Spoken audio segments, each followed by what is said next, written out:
Hello guys, welcome back to colourful stories Tamil.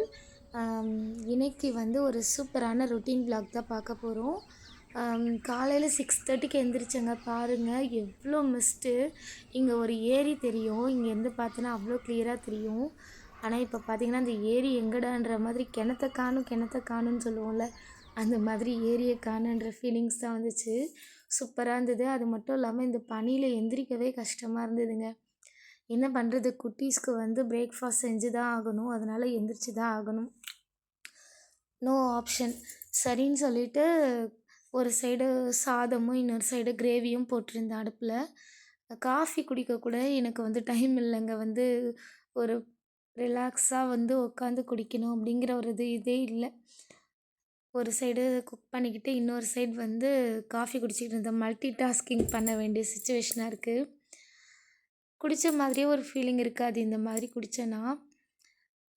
என்னோட தப்புன்னு சொல்லலாம். மார்னிங் வந்து நான் சீக்கிரம் எந்திரிச்சேன்னா ஒரு வேளை ரிலாக்ஸாக குடிக்கலாம். இந்த பனியில் எந்திரிக்கவே ரொம்ப கஷ்டமாக இருக்குங்க. நானும் ஆசைப்படுறேன் 5 மணிக்கெல்லாம் எந்திரிக்கணும் அப்படின்னு சொல்லிட்டு, ஆனால் சுத்தமாக முடிய மாட்டேங்குது. 6 மணிக்கு வச்ச அலாரத்துக்கே 6:30 மணிக்கு தான் எந்திரிக்கிறது. என்ன மாதிரி எத்தனை பேர் இருக்கீங்கன்னு சொல்லிட்டு கமெண்ட்டில் சொல்லுங்கள்.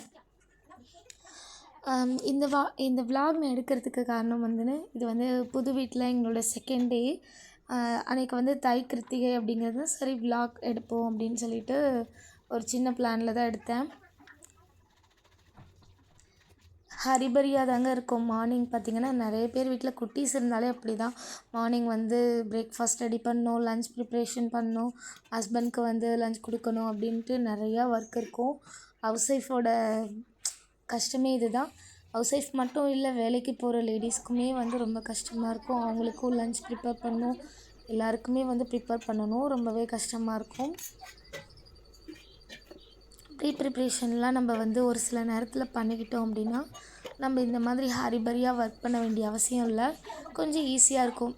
சம்டைம்ஸ் வந்து வெஜிடபிள்ஸ் கட் பண்ணிக்கலாம். இந்த கீரை அந்த மாதிரிலாம் செய்யும்போது முன்னாள்லேயே வந்து நம்ம க்ளீன் பண்ணி ரெடி பண்ணி வச்சுருந்தோம் அப்படின்னா டக்குன்னு செஞ்சிடலாம். அதுக்கப்புறம் அவங்களையும் கிளப்பிட்டேன். எங்கள் அம்மா வந்து அவங்கள குளிப்பாட்டி விட்டுருவாங்க. அவங்களுக்கு ட்ரெஸ்அப் பண்ணி அவங்கள கிளப்பி அனுப்புறதுக்குள்ளேப்பா ரொம்ப டயர்டாகிடுவாங்க. அதுக்கப்புறம் குளிச்சுட்டு வந்து சரி இன்றைக்கி தாய் கிருத்திகை, வடை பாயாசம் செஞ்சு படைக்க முடியலனாலும் நம்ம ஒரு ஸ்வீட்டாச்சும் செஞ்சு படைப்போம் அப்படின்னு சொல்லிட்டு ஒரு கேசரி மட்டும் செஞ்சேங்க. வடை பாயாசம்லாம் செய்ய டைம் இல்லை, ஏன்னா வந்து வீடு இப்போ தான் கொஞ்சம் ஷிஃப்ட் பண்ணி 1 டே ஆகுது. ஸோ திங்ஸ்லாம் எடுத்து வைக்க வேண்டிய வேலை நிறைய இருந்துச்சு, ஆர்கனைஸ் பண்ணிக்கிட்டு இருந்தோம். அதுக்கப்புறம் ஃபோட்டோஸ்லாம் இருந்தது, ஹேங் பண்ண வேண்டியது இருந்து எல்லாம் நிறைய ஒர்க் அப்படியே சைட் பை சைட் பண்ண வேண்டியதாக இருந்தது. சரின்னு சொல்லிட்டு பூஜை ரூம், இது தான் என்னோடய புது பூஜை ரூம். இன்னும் கபோர்ட் ஒர்க்ஸ்லாம் நாங்கள் இன்டீரியர் ஒர்க்ஸ் எதுவுமே நாங்கள் பண்ணலை. பட்ஜெட் ப்ராப்ளம் அப்படிங்கிறதுனால கொஞ்சம் ஃப்யூச்சரில் பண்ணிக்கலாம், கொஞ்சம் கொஞ்சமாக பண்ணிப்போம் அப்படின்னு சொல்லிட்டு பிளான் பண்ணியிருக்கோம். பெயிண்டிங் ஒர்க்கே பார்த்திங்கன்னா அவுட் சைட் நாங்கள் இன்னும் பண்ணலை. எங்களுக்கு கிடைச்ச இன்ஜினியர் அந்த மாதிரி போலங்க. அது மட்டும் இல்லாமல் எங்களுக்கும் கொஞ்சம் பட்ஜெட் ப்ராப்ளமும் இருந்துச்சு.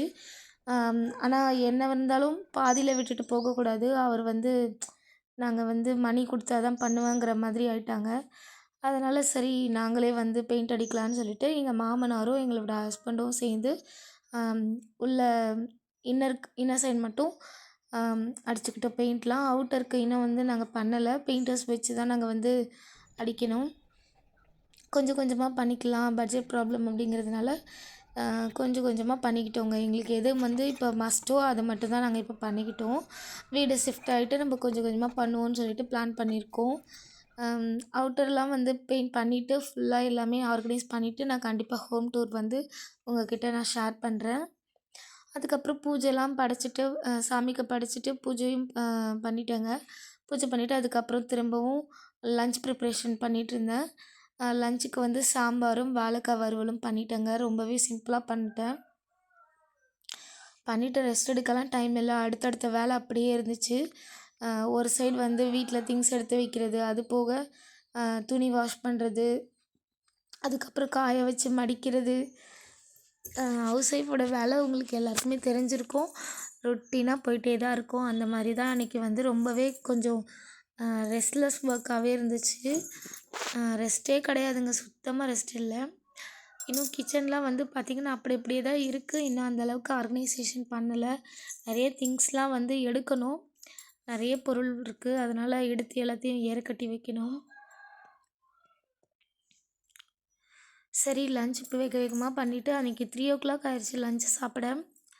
அதுக்கப்புறம் லஞ்சு சாப்பிட்டுட்டு பசங்க வந்துட்டாங்க உடனே 3:30க்கு. அவங்களுக்கு ஸ்நாக்ஸ் கொடுத்துட்டு அவங்களையும் தூங்க வச்சுருவாங்க. அவங்க தூங்கும் போதே ஒரு 15 மினிட்ஸ் 20 மினிட்ஸ் தூங்குவேன். அதுக்கு மேலே சம்டைம்ஸ் தூங்கினா தூங்குவேன், இல்லைன்னா எந்திரிச்சிருவாங்க. அவங்க கூடயே எந்திரிச்சு அப்புறம் 6:00 எந்திரிச்சு திரும்ப விளக்கேற்றி காஃபி டீ எல்லாம் போட்டு கொடுப்பேன். திரும்பவும் டின்னர் ப்ரிப்ரேஷன் இப்படியே தாங்க நம்மளோட ரொட்டீன் வந்து போயிட்டே இருக்கும். மார்னிங் 6 to ஈவினிங் 6 வரைக்கும் நான் இந்த விலாகில் வந்து கவர் பண்ணியிருக்கேன். எல்லா ஒர்க்கும் வந்து நான் இதில் காட்ட முடியாது, காட்டினேன்னா போர் அடிச்சிடும். அதனால் ஒரு சில ஒர்க் மட்டும்தான் என்னால் வீடியோஸ் எடுக்க முடிஞ்சுது. அது மட்டும் இல்லாமல் நான் ட்ரைபாட் வந்து இன்னும் நான் வாங்கலை. இப்போதைக்கு அங்கங்கே மொபைல் ப்ளேஸ் பண்ணி அப்படி இப்படின்னு தான் எடுத்துக்கிட்டேன். அதனால் வீடியோஸ் கொஞ்சம் கிளியராக இல்லைன்னா மன்னிச்சிடுங்க. இன்னும் நெக்ஸ்ட் விலாகில் என்ன போஸ்ட் பண்ணலாம் அப்படின்னு சொல்லிட்டு கமெண்ட்டில் சொல்லுங்கள். நீங்கள் கொடுக்குற ஆதரவில் தான் எனக்கும் வந்து ஒரு இன்ட்ரெஸ்ட் அதிகமாக வரும். அதுக்கப்புறம் பார்த்திங்கன்னா காய்கறிலாம் கொஞ்சம் வாங்கிட்டு வந்தோம். அதெல்லாம் கொஞ்சம் அப்படியே எடுத்து ஆர்கனைஸ் பண்ணியாச்சு ஃப்ரிட்ஜில். இந்த விலாக் பிடிச்சிருந்தால் லைக் பண்ணுங்கள், ஷேர் பண்ணுங்கள், மறக்காமல் என்னோடய சேனலுக்கு சப்ஸ்கிரைப் பண்ணுங்கள். தேங்க்யூ ஃப்ரெண்ட்ஸ், பாய்.